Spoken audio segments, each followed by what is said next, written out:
So yesterday we introduced this notion: given a function on a group, the average or the mean value in a normalized fashion, and it had very useful invariance properties. Invariance under inversion of the element and inversion under translation of the element either from the left or from the right. Now we are going to exploit the properties of this operation to derive, of course with the use of Schur's lemma, many important results. So as usual, we have a group, we have one irreducible representation and another irreducible representation, and we are going to try and compare them. So you imagine any linear transformation carrying you from the space of the representation D to the space of the representation D prime, and consider the mean value in the sense that we defined yesterday of the following object.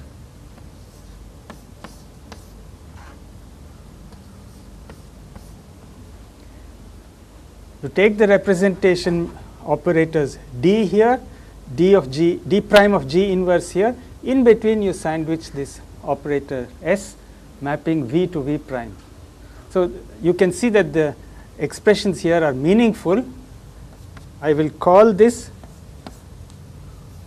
T sub S, and you can see that this is also a linear map from where to where? From V to V prime. Now it is constructed in such a way that we can derive a very nice result. The group element G is the one which is being summed over in this expression. So take some other G prime.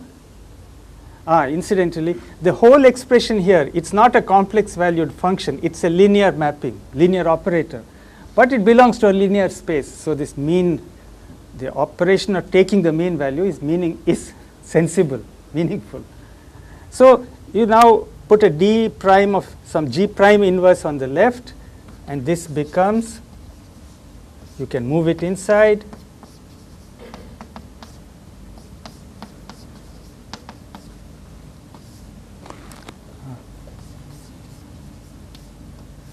okay.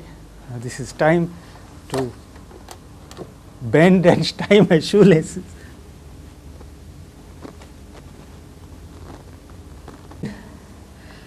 I will leave it as a very trivial exercise to show the following. These two factors can be combined into D prime of a single group element.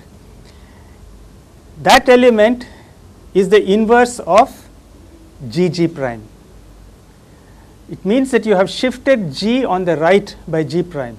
So you can do the same thing here, compensate for it, pull it out on the right, and what you will get is this. It's a very, very simple operation. Or omitting the prime and the inverse, you get this relation. So I have equation numbers for this. This was 59 and this is 60. So whatever linear operator S you choose to start this calculation, the T of S produced from it in this way intertwines the two irreducible representations. So we can switch on the Schur lemma and we can say, if the initial irreducible representations were inequivalent, what conclusion can we draw? T of S is 0, whatever S you choose.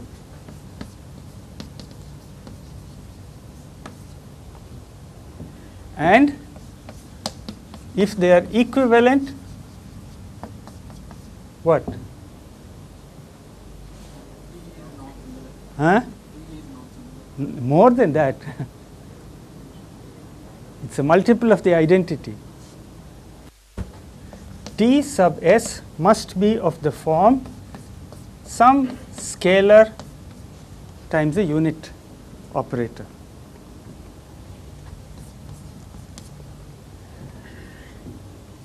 You go back to the Schur lemma, you will see this is what it says. If they are equivalent, you might as well assume d prime is equal to d. That's what I have done. And then t commutes with it. So by the lemma, it has to be a multiple of the identity. So now you introduce bases in V and V prime. Take matrix elements of these representation matrices, and then we get the following results. I'll just write them all down and then comment.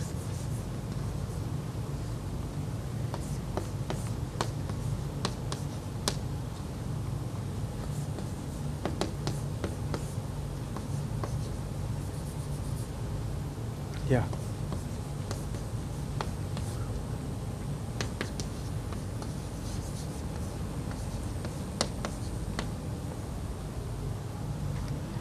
In the inequivalent case, for every choice of row and column indices j, k, j prime and k prime, this expression is 0. So that comes from here in the inequivalent case. And in particular, let us suppose the matrix is that it was a unitary representation, which it can always be assumed. One can write it in a slightly nicer form. Instead of G inverse inside, you make it G and put a complex conjugation.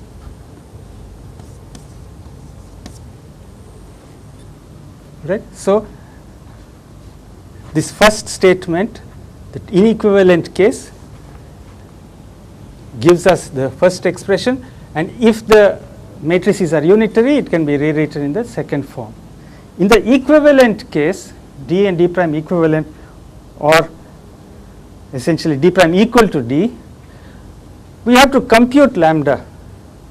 It is some function determined by s, and obviously it is linear in s, and it's a very simple exercise. In this case, the equivalent case, this is, I leave it as a very elementary exercise. It is a trace of s divided by the dimension of the vector space. Okay, I repeat, it's extremely elementary. You must sit down and do it. And so in the equivalent case, we get the following result. So you have to keep track of all the indices,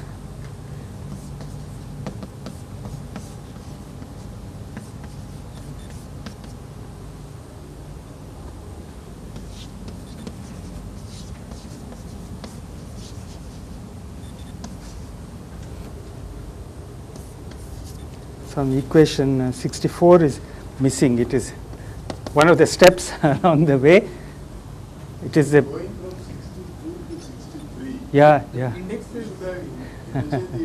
Yeah. Although it Doesn't matter. That's why I didn't interchange. I wanted those for whom this thing is new to realize I have not made a mistake because the right hand side is 0 anyway. Okay? So I just wanted to write it in a particular way. Correct. And here again, here I must be careful. I can't do things as I like. In the case where things are unitary, I may write it in that form. So these are the so-called orthogonality relations. So I repeat, the second line in both cases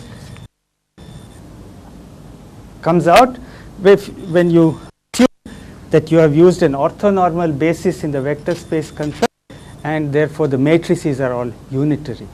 So the only thing not done explicitly is compute the scalar. Yes, I leave that as a very easy exercise.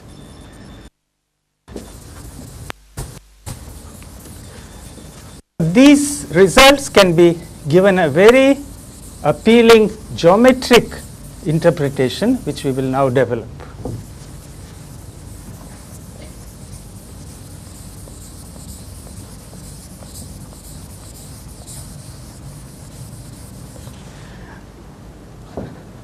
But on the way, I first remark from these two equations with a non-zero right-hand side, you can see that if you take in a given irreducible representation a fixed position in the matrix, a particular row and column intersection, and at that place you look at the matrix elements of D of G for various G.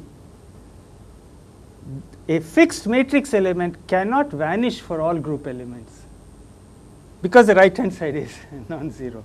Just a casual remark. Okay, all right. So now how do we interpret this in a geometric way? Well, it is quite simple. We introduce a finite dimensional Hilbert space, if you like. Its dimension is equal to the order of G. And if I take a function f, now these are complex valued functions. If I take a function f1 on the group and another function f2 on the group, I think of them as vectors in this finite dimensional linear vector space, and I will define their inner product to be f1 star f2, mean of f1 star f2. So you know what it means. It is 1 over the order of G, sum over all group elements, f1 of G star f2 of G. It's a standard way to define a scalar product. I am setting up this machinery first to express those results in this neat language, second to exploit it later on. So at the same time, what I will do is I will say label the inequivalent unitary irreducible representations by Greek letters alpha, beta, etc., which I had done yesterday already. I had done that. And let us say that their dimensions are n alpha, n beta, and so on. We have not yet constructed these representations, but we are drawing some conclusions about their properties even without knowing what they look like. Then with this kind of notation, what does all this amount to?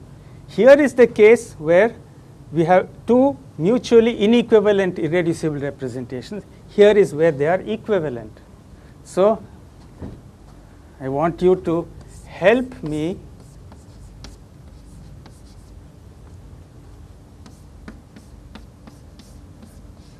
express the Hilbert space, finite dimension, Hilbert space scalar product of these two functions. One is a certain matrix element from the matrices of the alpha-th irreducible representation. Another is some other matrix element from some other irreducible representation. Each of these for fixed alpha, j, and k as a function of group element is an element of this space, and so also this one. So what do you think this is now? It is a summary of all those equations assuming unitarity. The right hand side is 0 if alpha is not equal to beta, the inequivalent case. So we put a delta alpha beta. It is also 0 if the row indices are not the same. You can see, I think it is last equation, you see JL. So there is a delta JL. It's also 0 if the column indices are not the same. It's a product of 3 Kronecker deltas, and then there is a normalization. And what is that in the denominator? In this order of? No. What is there in the denominator in last equation? Dimension of. No. What is the last denominator? My equation 66. What is? Please read it there. Dimension of V. What is V? The space of the irreducible representation D. So what is it here? What is this notation? So what do I put in the denominator? Why n beta? Just one dimension factor, dimension of V. You can put alpha or beta because there is a Kronecker delta in the numerator. So this is called I think it is called the grand orthogonality theorem. But you see that the derivation is really quite elementary, but very pleasing. So you can say that if you pick a particular irreducible representation, choose an orthonormal basis, pick a particular matrix element in that representation, you will get a function on the group which can be thought of as a vector in this linear vector space. It will have a certain norm. What will it be? It will be 1 by n alpha under root.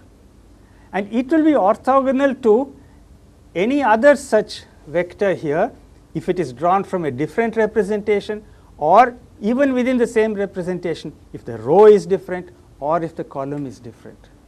So from each representation, how many independent mutually orthogonal vectors of this space do you get? From the alphath representation, how many vectors in this space am I able to manufacture? Independent vectors. I can take J to be any row, K to be any column, n alpha squared.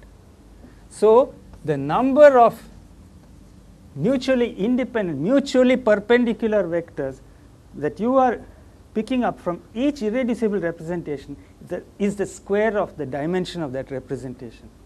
Now I sum these dimensions over all the inequivalent representations. So all these matrix elements put together give me this many mutually orthogonal, none of them vanishing, vectors in this vector space. Can you then say this cannot exceed a certain number? What is that number? The dimension of, not order, the dimension. Of course it happens to be the order of G. We should say geometrically this cannot exceed the dimension of this vector space, because each of these is pointing in an independent direction. None of them are 0. Of course the dimension of this is the order of G. So this must be less than this. So this is a very important inequality. So what does this tell you? Every irreducible representation must be of some dimension, at least 1. So you can immediately see for a finite group the number of distinct mutually inequivalent irreducible representations must be finite. Because how many times can you keep at getting at least 1? If it's 1 dimensional, you'll get a contribution 1. If it's 2 dimensional, you get 4, etc., etc. And for a finite group, this has to converge. This has to be finite. So this is the first one. Next, from here, we read off properties for the characters. What do we do to get the character of the alphath representation? Set J equal to K and sum over them. Set L equal to M and sum over them. So you do that and you get the result. What do you get? With taking care of the dimension factor on the right and so on. nothing else. All the dimensionality disappears.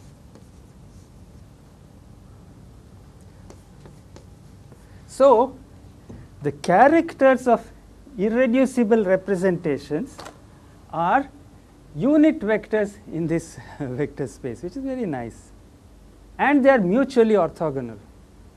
All right. Now, character, remember, is a function which is constant over each conjugacy class. They are class functions. So, you get from here, for each, how many such mutually perpendicular characters can you have? Not more than the number of classes, because the chi is constant over each class. How many independent values can it possibly take? No more than the number of classes. On each class it is constant. So, number of inequivalent unitary irreducible representation less than or equal to number of conjugacy classes. So, this is the companion inequality which you get immediately from here.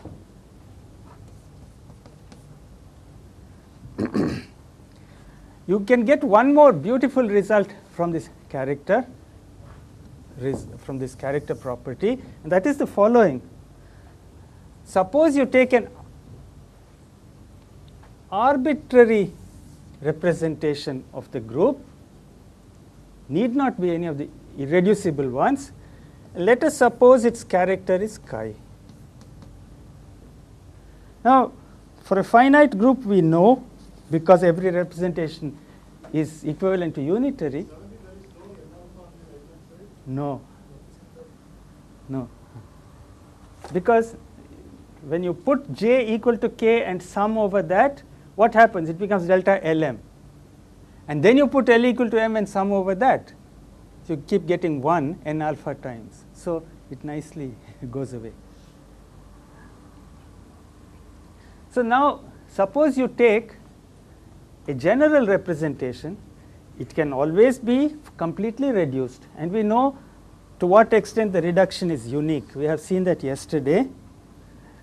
And supposing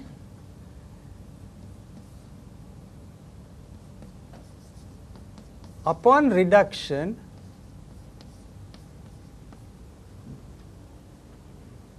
each irreducible unitary representation alpha appears a certain number of times, its multiplicity. So what are these new alphas? They are non-negative integers. If alpha representation is not contained in D, new alpha is 0. If it's there once, new alpha is 1. If it's there twice, new alpha is 2, and so on.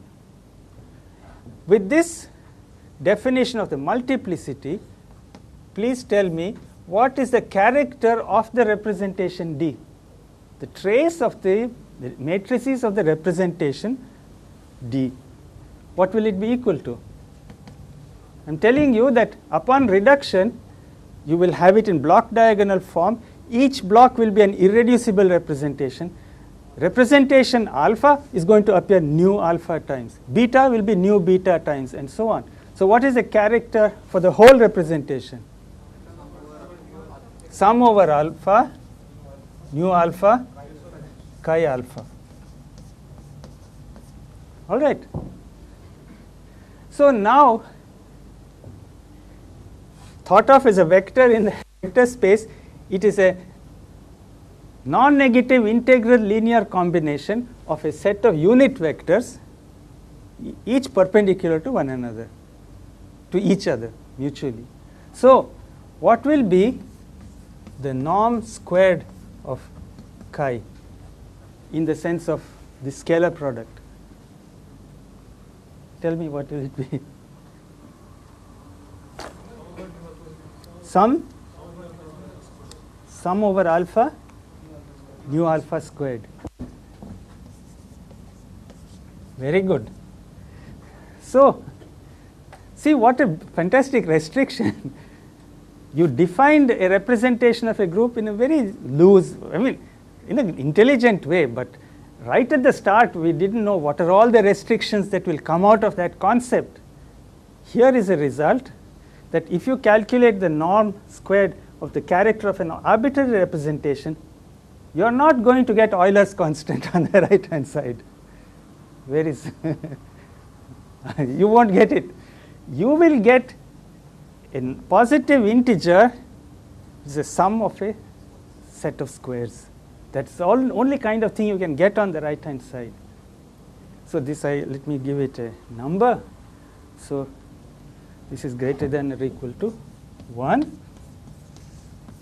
Can you now see immediately, if a representation is given to you, when can you be sure from its character that it is an irreducible representation? It's so easy, so straightforward. A representation is given, you don't know whether it's irreducible or reducible. Just calculate its character. Don't try to look at the matrices and put them in block diagonal form. You don't have to do all that. Calculate the character chi of g, calculate the scalar product. Huh? If it is a unit vector, the representation is irreducible. If it is not a unit vector, it has a norm more than 1, it is sure reducible. Because irreducible means there is only one term and that term is unity. So this is a very simple and powerful thing. So this conclusion you can draw even without knowing what the irreducible representations are. Given the representation, any representation, provided it follows the group structure, this is calculable. See, is it 1? Then you know it is irreducible. If it is greater than 1, you know it is reducible. And this much you can conclude without even knowing what are the irreducible characters. That is really remarkable. Can you now tell me, if the characters for the irreducible representations were known, what is a simple formula for the multiplicities? Very elementary. Combine this and this.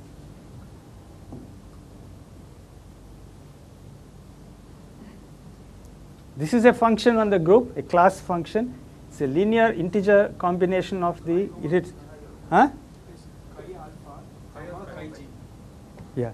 So it's a scalar product, chi alpha-th character with the character of the representation you have taken.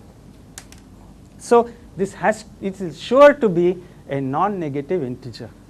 If nu alpha, this scalar product is 0, it means that in that representation the alpha-th one is absent, and etc. It cannot be 1 by 4 or something like that. Okay, it has to be 1 or 2 or 3 or 0, etc. So these are the properties of characters. Now we are close to home, in the sense all these results are results from Schur's lemma, and they are known to us in advance of constructing the irreducible representations. We know that irreducible unitary representations are the basic building blocks for representation theory. So much we have found without actually knowing any of them. And the important thing is that we have found two inequalities. The sums of the squares of the dimensions of the irreducible representations cannot exceed the order of the group. The number of inequivalent representations cannot exceed the number of classes in the group. Now we will show that in fact both of these are equalities, and that we can only show if we have a way of constructing all the representations. Otherwise we'll still be, it will be, what is it called, shadow boxing. You don't know what the alpha is, you don't know what chi alpha is, you know these restrictions. To be able to make more precise statements, in particular to show that this is actually an equality, this is also an equality, we must have a way of constructing the representation, the irreducible representations. So this brings us to the theory of the regular representations. These are two special representations of any group, and this, what I am going to do now, is valid for continuous groups also. So we will now actually construct a group representation, and from its properties we will draw consequences. What I will do is the following. There are two regular representations for a group in general. They are representations defined on this as the vector space, the space of square summable functions on the group. If G was a continuous group, and this is what we will do later in a short while I hope, it would be square integrable functions on the group.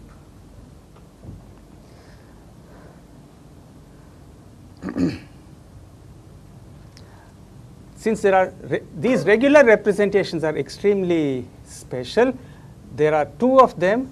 One is called the left regular representation, and I will write the linear transformations or the operators representing group elements in this representation as L sub G. And then there will also be a right regular representation. I will write it as R sub G. So the space on which these operators act is this one, whose elements are functions like this, and this is a scalar product among them. So I write a few equations here. Take a function on the group, take any group element G prime, apply L G prime to that function, you will get a new function, another vector in that vector space. I say the value of the new function is the value of the old function at a shifted point. And for the case of the right regular representation, it is shifted on the other side. So these two equations are the equations which define the operators LG and RG. It is just like defining a translation on the real line, taking a function f of x and pushing it by an amount a and saying f of x minus a is the result of translating f of x. It's exactly the same. You are either left translating the argument or you are right translating the argument. I want you to check the following. It's extremely trivial. These are both, in the sense of that scalar product, unitary operators. Why? Because the scalar product of two functions is just a sum of some expression f1 star f2 at every group element, each term appearing once with the coefficient unity. And all you are doing here is just rewriting the summation in another order, nothing more, a permutation. So it is trivial that LG and RG are unitary operators. Do you want me to be more specific? See, I will keep using and deleting primes and so on as I wish. What I want you to verify is this. You take two functions f1 and f2, whether you calculate their scalar product as they are, or you apply one of the L transformations to both or an R to both, the scalar product doesn't change. So this is the meaning of being unitary. The next thing is the following. These are representations. If you apply two L's, one after the other, they compose according to the group multiplication.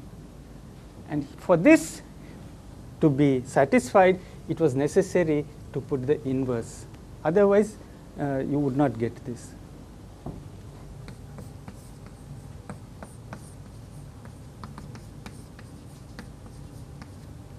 Similarly, the R's, when they are composed, they follow the group multiplication law.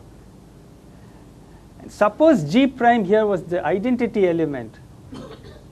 The function doesn't change.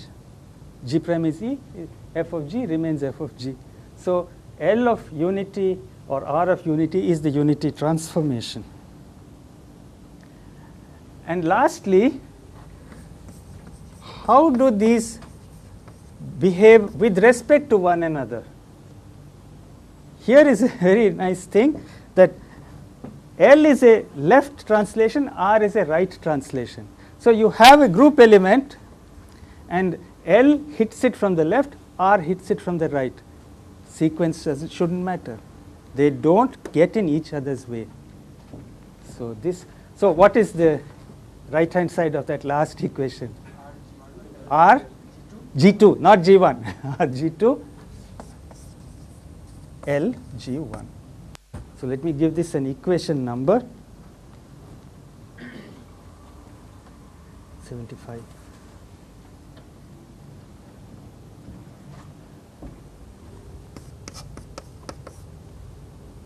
So I think Simon will immediately recognize where I had pulled out all this stuff from in some of our work over the past few years. Again and again we have been exploiting this kind of thing. So there are two regular representations of a group, the left regular representation and the right regular representation. They are both unitary and they mutually commute. They do not interfere with each other. And incidentally, because of my comment yesterday about this work on strong coupling theory and so on, in the paper of Pauli and Dankoff I referred to, written I think in 1945 or so, if you have the patience, you must read it. It's such a beautiful paper. What happens is that that was a case of strong coupling for a system of nucleons and pi mesons. And what happens is that ultimately it becomes a situation that the wave functions for this combined pion nucleon system in that strong coupling limit, they become functions on the rotation group, functions on SO3. A spatial rotation acts on that wave function by rotation acting on the left. An isospin rotation is an action from the right, and they mutually commute. So it's very much like the rigid body in quantum mechanics. So this strong coupling theory, it uses, let us say, L for spatial rotation, R for isospin rotation, and they have the same structure. They are both rotations in the case of isotropic spin, and they of course commute with each other. In the case of a rigid body, what would happen in quantum mechanics? The wave function would again be a function on the rotation group. The L operator describes the change in a wave function when the external spatial axes are changed. The R operator tells you how the wave function changes if inside the body you change your body fixed axis. These are two independent operations you can do, and that is how it works out. So this is all very relevant for quantum mechanics of rigid body motion. Now I will now say we can very easily calculate the character of this left representation as well as the character of the right regular representation. I will just introduce a little Dirac notation which will make it very easy for you to appreciate. We think of the function, the value of the function f at the group element G as formally the Dirac scalar product of a ket vector f with a bra vector G. Now please see, f's and g's are very different objects here. G is a discrete quantity. It runs over the elements of the group. F is any function belonging to this vector space. So how many vectors G are there? Exactly as many as the number of group elements, and they form a complete orthonormal set in our vector space. This is the notation which we have to use, to get used to. Because this is just a Dirac way of writing what I have written earlier. And it is convenient for the following reason. We can now express the operators of these two representations in a very compact way. Let me write them, and then you will immediately see that it is correct.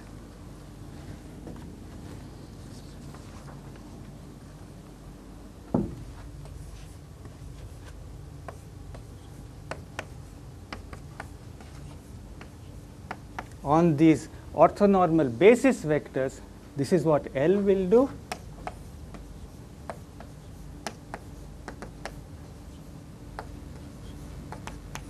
This is what R will do. Yeah. I will leave it to you to go through the algebra to see that what we have written in the top there, this is the action of L and R on the components of a wave function. This is on the, this is the same information, it is on the basis vectors themselves. So then you can see the character of the left regular representation. What is it? It is trace of what?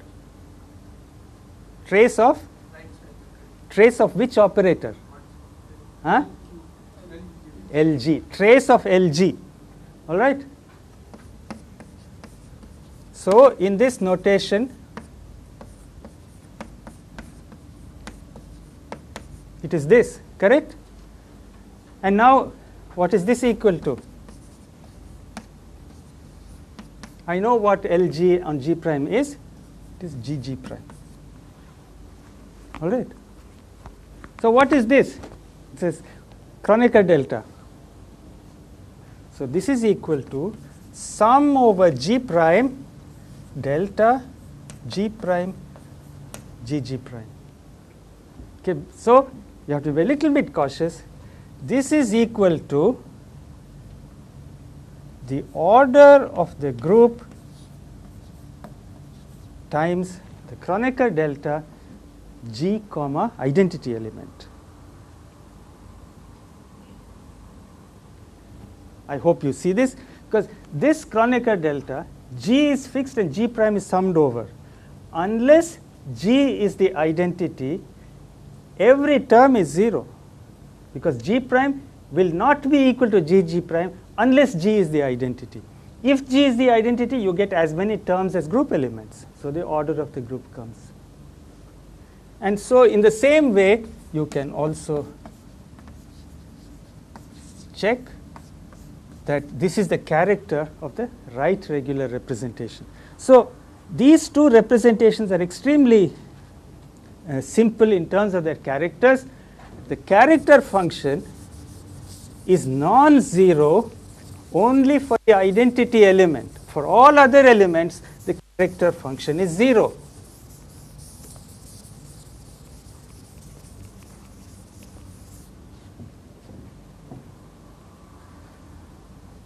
So now we can actually calculate.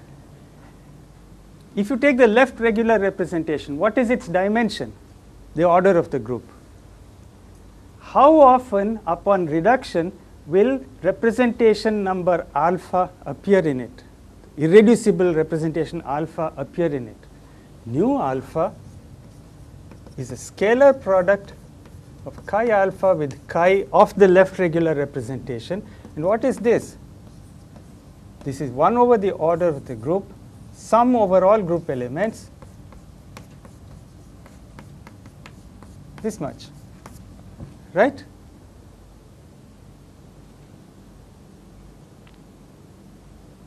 Okay. And what is this equal to? 1 over the order of the group. The only term which survives is when G is the unit element. That's all that survives. And when that is so, in the numerator you get this, and you get the character number alpha evaluated at the unit element, at the identity element. What is that equal to? n alpha, the dimension, because it is the trace of the unit matrix in the alpha-th representation space. So this is exactly n alpha. So multiplicities of the different representation, irreducible representation, equals their dimensions. So we are home, because we can see that representation number alpha, each time it appears, it accounts for n alpha dimensions, but it appears n alpha times, and you have spanned the whole space. So don't you see that you immediately find the sum of the squares of the irreducible representation dimensions is equal to order of the group, not less than or equal to. And this is true whether you take the left regular or the right regular representation. So I will skip a little bit. I will just write some of the important results. We had seen earlier that from each irreducible representation, you get a certain number of non-trivial, mutually orthogonal vectors in that vector space. And now, because the dimensions check, everything falls into place. The set of functions, now I have to normalize them properly.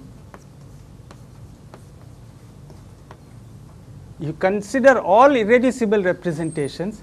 In each one, allow every value for the row index, every value for the column index. Put an n alpha to the square root for normalization, and this we can say is an orthonormal basis for the space of functions on the group. It means earlier we had a less than or equal to, now we have an equality.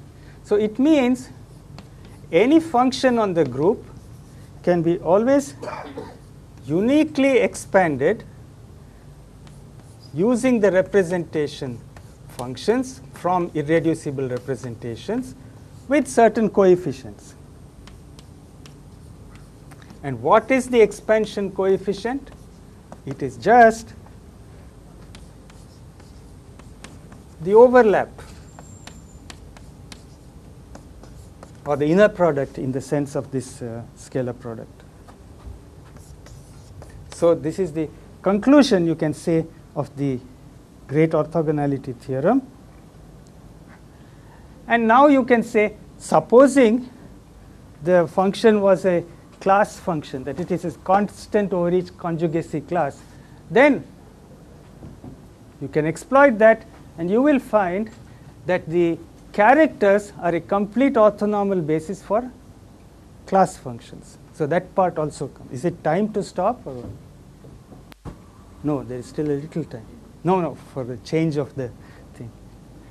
So this is one, and then the companion result is number of inequivalent UIRs equals number of classes.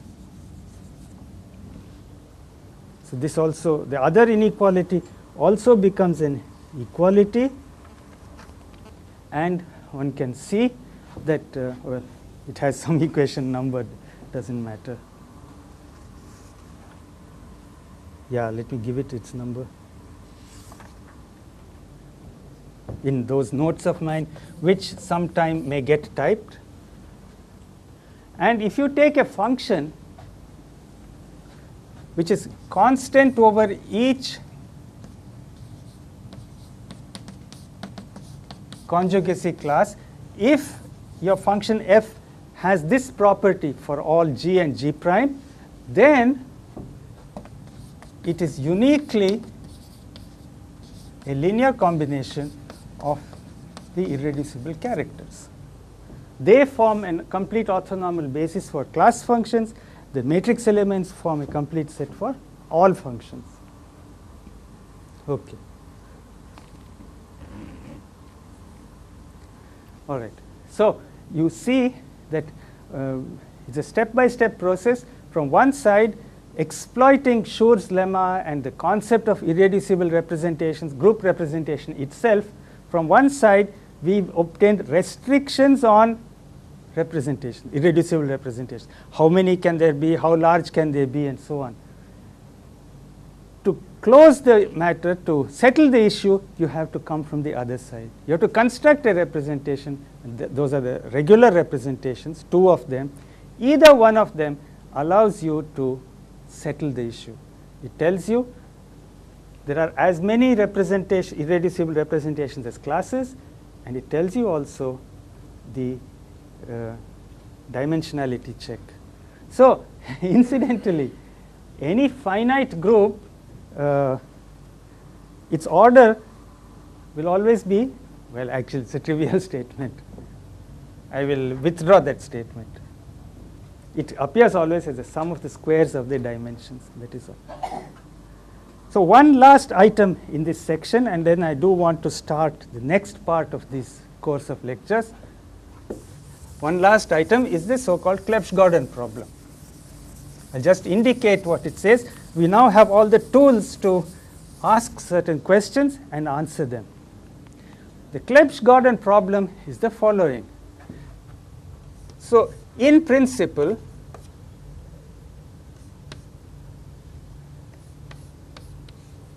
starting from the regular representation, all the representations of the group can be found. It's a constructive procedure. You may have to work very hard, but it can be found. It's a finite problem for a finite group. So you take representation number alpha, irreducible, and representation number beta, and you consider a direct product. This will be some representation of the group. In general, it is reducible. So you can ask, if it is decomposed into irreducible pieces,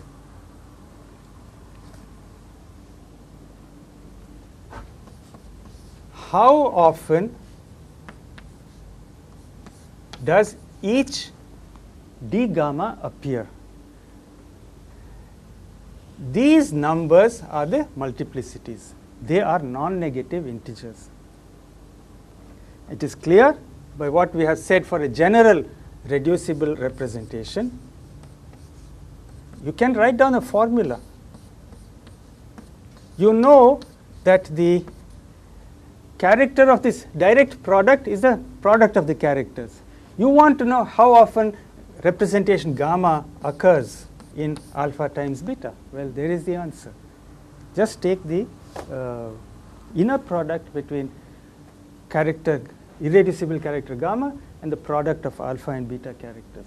So this is the Gordan series.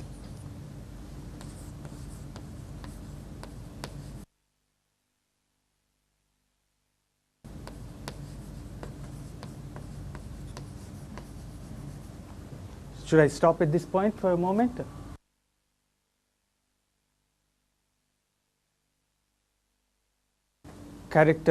Irreducible character gamma and the product of alpha and beta characters. So this is the Clebsch-Gordan problem. This series is called Clebsch-Gordan series.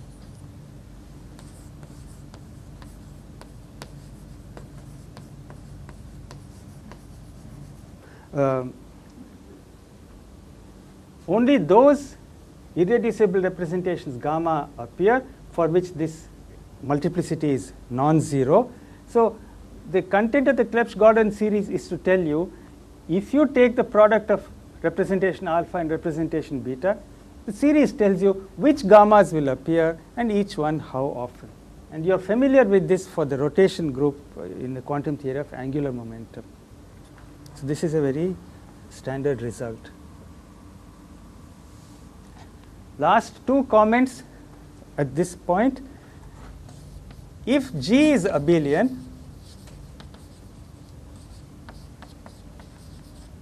every irreducible representation is one-dimensional.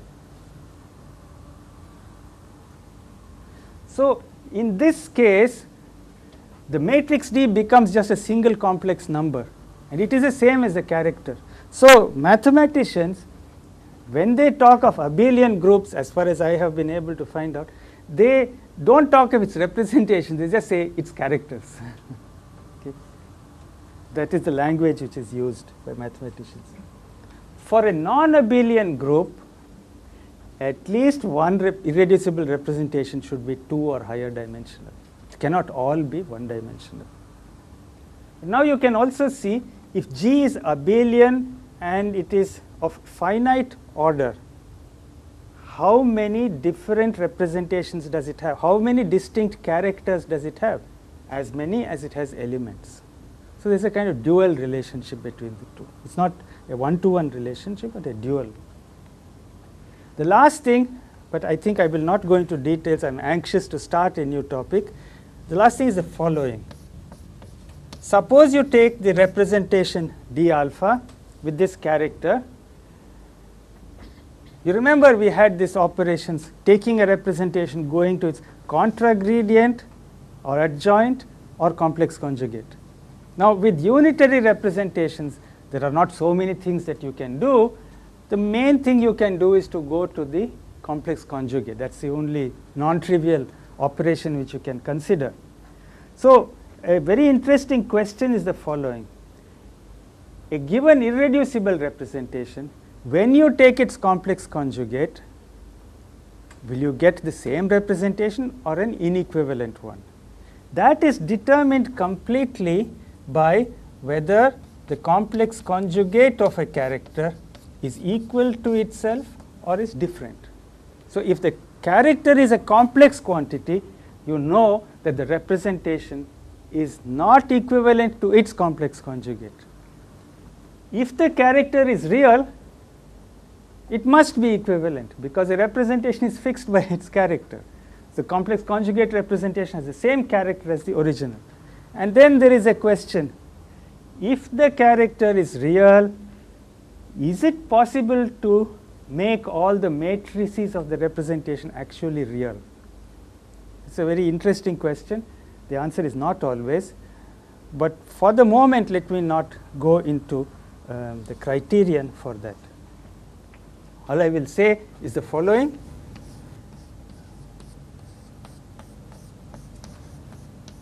If a representation is not equivalent to its complex conjugate, it means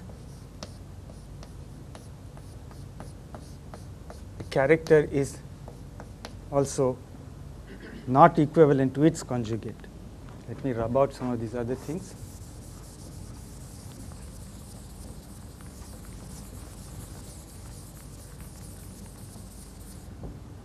On the other hand, you can say if chi is real, it means D complex conjugate is equivalent to D, and then there are two options. I don't know if anyone of you has seen an old movie with Danny Kaye and Kurt Jurgens called Me and the Colonel. You've seen that? Always the sentence which keeps coming is, in life there are always two possibilities. Okay. So when they are equivalent, one possibility is that by a suitable choice of basis, the matrices of the representation become actually real matrices. That is one possibility.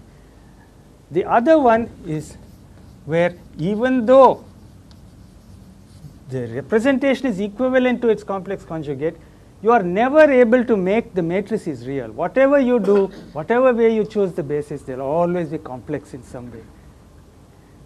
This does not conflict with reality of the character. It can be that a matrix can never be made real, but its trace is real. That can happen. So there is a very simple criterion to tell you how to distinguish in the case of a real character. This is, I think, called potentially real. It means by a suitable choice of basis, the matrices become real. Pseudo-real means character is real, D is equivalent to D star, but D cannot be made real. So now there is, as I say, a nice criterion. For the moment, let me omit it.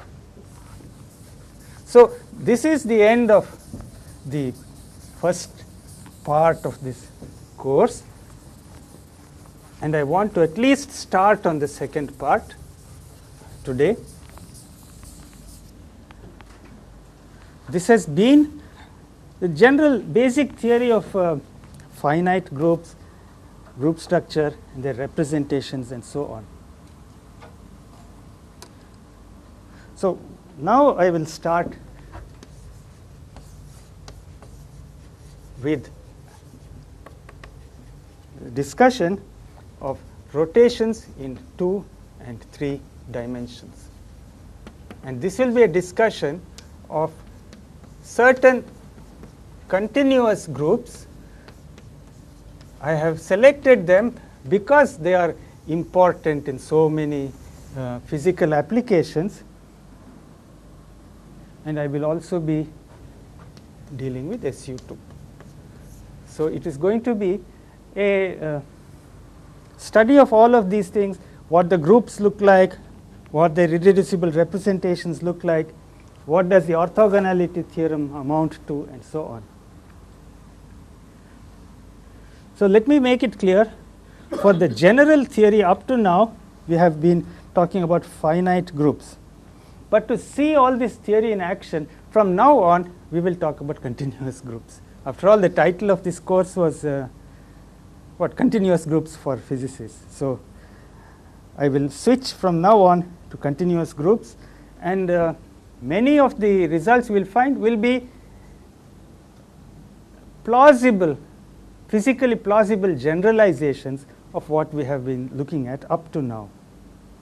The main thing is that when you have continuous groups, you have the power of calculus, integral calculus, differential calculus, and so on. Because you can talk about continuity, topology, and those things. So this section will be fair amount of information about these very important continuous groups, and you will find many surprising things, even though the groups may appear very elementary to you.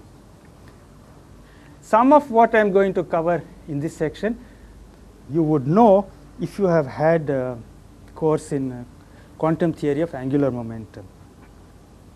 So what are the things we will look at in each of these cases? We look at the definitions of the group, how to describe group elements, the structure of the group, topology of the group, and the representations. All of this, for each of these I will try, and it will be quite a good amount of information if it is new to you. So let us begin with the group SO2. This group is the group of proper rotations in a plane. Proper rotations in a plane. So I don't have to draw the plane, and we always take anti-clockwise as the positive sense of rotation. So we write down what we call a defining matrix representation. Here the group itself is defined by displaying a set of matrices.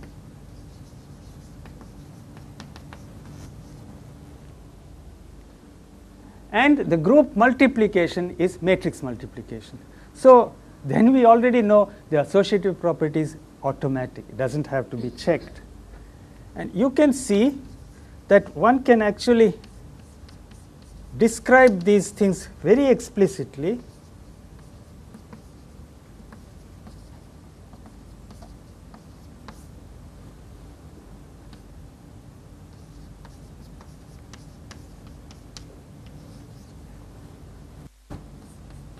Now, I had to number my equations in some way, and if I had done serially throughout the whole course, we will come up with the equation number 3000 and so on, which seems meaningless. So each major section I'll start from one.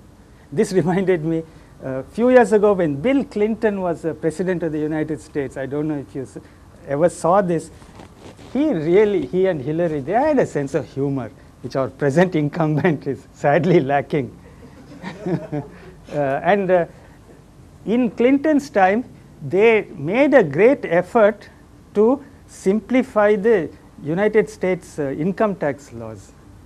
And so they would, the two of them appeared in a TV clip, a few seconds, half a minute, 1 minute, where Bill Clinton and Hillary Clinton are filling up their income tax return, and she says, she has a fat book like a telephone directory. It's the income tax rules. So she says, on page 768, it says something, something. Then he says, no dear, you turn to page 3600 and it says something else. And so it was very subtle, very nice sense of humor. So in that spirit, I didn't want these equation numbers to go on and on piling up. You know, roughly 100 equations, 200 equations per topic, it will end up with beyond 1000. So this is just an explanation why we are back to 1. All right, so this is the defining representation of the group of proper rotations in two-dimensional plane. And we can see, we call it a one-parameter or one-dimensional continuous Lie group. Well, the definition of Lie group formally we will come to in the next section, section C, which will be after a few days. But anyway, we can use the term. What is the manifold of this group? Now it's a continuous group. So it is a continuous mathematical space. You can see that the manifold or the group space is the circle in the plane S1. So I will use this kind of notation and so on. Now what is the composition law? What is the identity? What is the inverse? All these things are determined by matrix multiplication. And you can check these very easily. The unit element corresponds to parameter 0. The inverse means negative of the alpha, and group composition is addition of angles. Now all these operations are supposed to be done modulo 2 pi. So that is understood. All right, so all addition of angles, taking the negative of an angle is modulo 2 pi. Now you can see it is an abelian group. Why? Because addition, alpha plus beta. So I don't even have to, well, let me just write it. It is an abelian group. So by what I just said a few minutes ago, when we look at its representations later, the irreducible representations will all be one-dimensional. Okay? That will not be a surprise. Because it is abelian, the commutator subgroup, remember the commutator subgroup sometime earlier this week? It is a subgroup formed by taking expressions like A, B, A inverse, B inverse, throwing them at one another, inverting them, and so on. What can you say about the commutator subgroup in this case? Huh? E. It is trivial. I just want you to see some of those concepts expressed explicitly. Trivial. It has only the unit element. What is the center? The subgroup of elements which commute with everything. Whole group. Well, these things are trivial, but in a little while, maybe tomorrow, we'll see that something very interesting does happen. Commutator subgroup is trivial, center is the whole group. Okay. What about the topology of the group SO2? So now let me draw a circle. Not bad. So here is a general element, group element alpha. So alpha starts from 0, goes to pi by 2, pi, 3 pi by 2, and comes back to 2 pi. So the topology of this group manifold is non-trivial. What does it mean? I am not going to a definition of topology. It just means if you start, so where is the unit element? Identity. Identity is here. Correct? Alpha equal to 0. Oh, this is alpha, not sigma.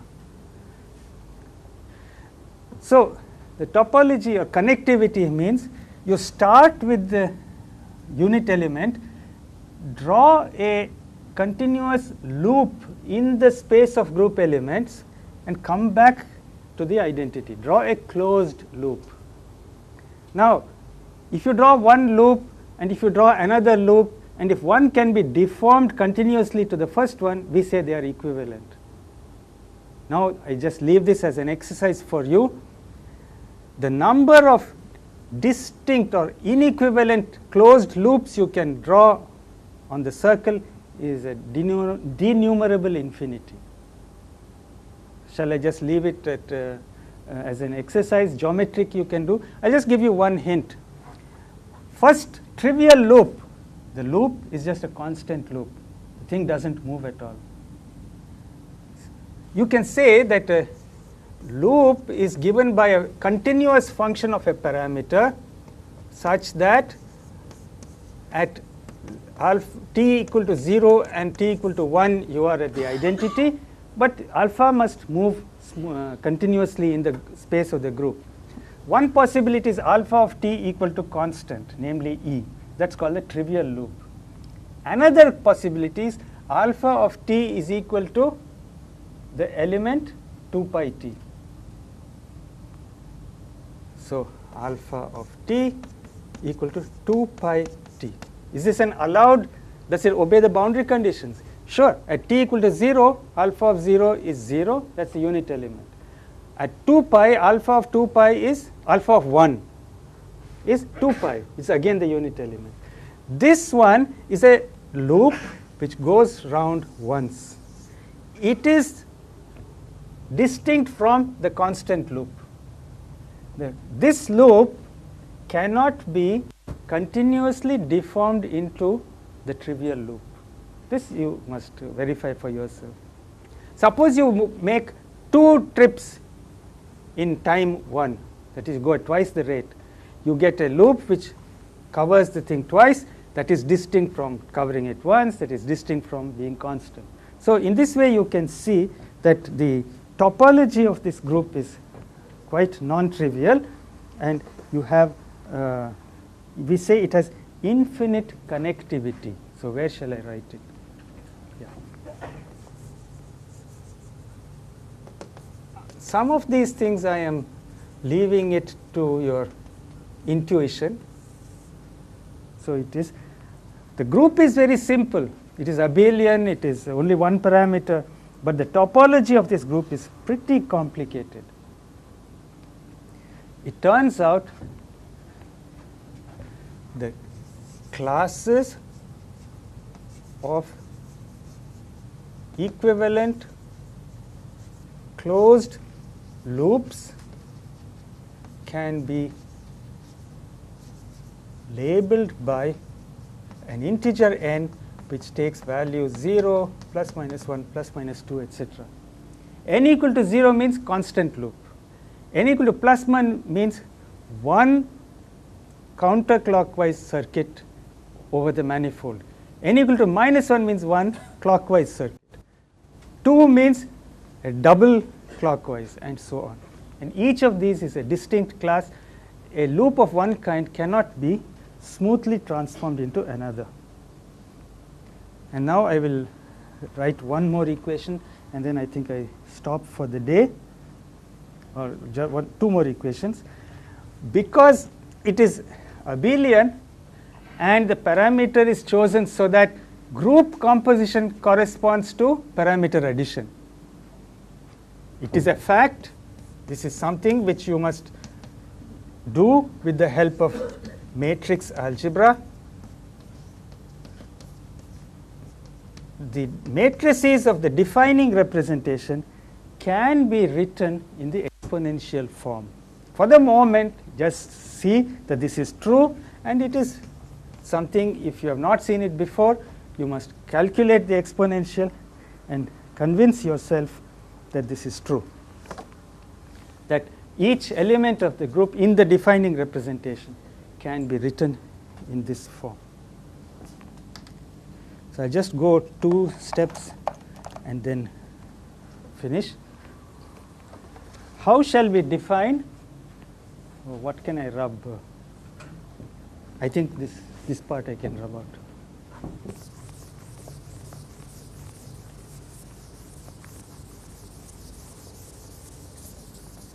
Since we just a little while ago studied the regular representation, let me use that.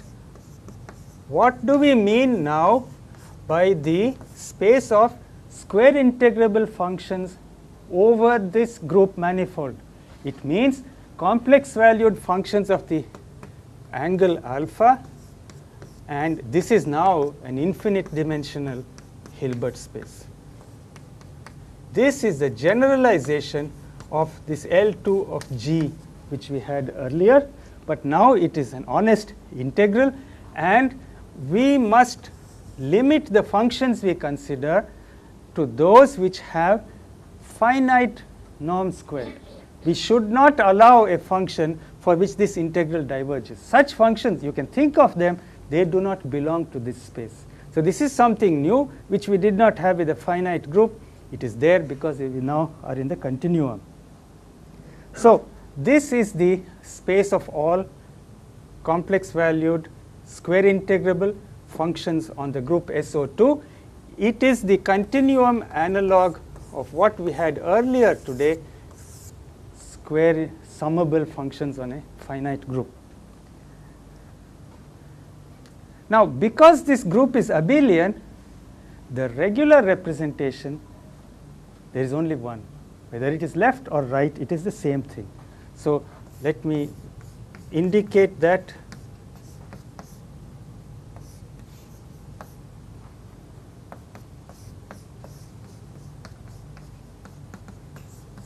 you take a function on the group SO2, whether you apply the left translation on the group or you apply the right translation on the group, the result is the same, it just shifts the function.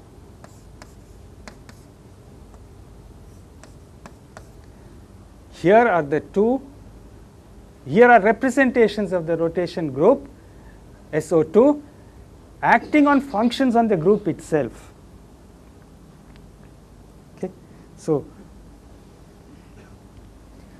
what I will do is I'll stop at this point. What we will now see tomorrow is the following. We take over the result we had for a finite group. We will expect, because this is such a nice group, this representation of the group, which is an infinite dimensional representation, it contains all irreducible representations. Now, because it is abelian, every irreducible representation is one dimensional. So we will see tomorrow, and you probably already know, this representation of the SO2 group can be completely reduced. When it is reduced, every irreducible representation appears. How often will each one appear? 1, because its dimension is 1. And that is nothing but the Fourier series. So let me stop at this point at equation 5, and we pick up from here. So I would like to emphasize one thing. I have made all these statements which are very trivial in the case of the group SO2. That it is abelian is obvious. Therefore, commutator subgroup is trivial, is obvious. Center is the whole group, is also obvious because it is abelian. Tomorrow, what we will do after analyzing the regular representation, we will turn our attention to O2. What is O2? It is all proper and improper rotations in the plane. And so you may think this inclusion of improper operations, there will be some changes, but may not be too many changes. But we will see, it will be so surprising. Such a simple geometrical situation, the effect on the group is fantastic. So we will see that tomorrow. One last thing I should have mentioned here, because it is abelian, every element forms an equivalence class by itself. because it is abelian. So maybe I should have written that down. Let us add that here. Classes are single elements. Oh, I think this was not permitted at this height, no? I went too high for the video. Okay, so these are all the simple properties of SO2 which you can very easily verify. The only slightly complicated thing was this topology part, the connectivity. If it is new to you, please think over it before tomorrow. And tomorrow we will start by reduction of the regular representation. Okay, very good. Thank you.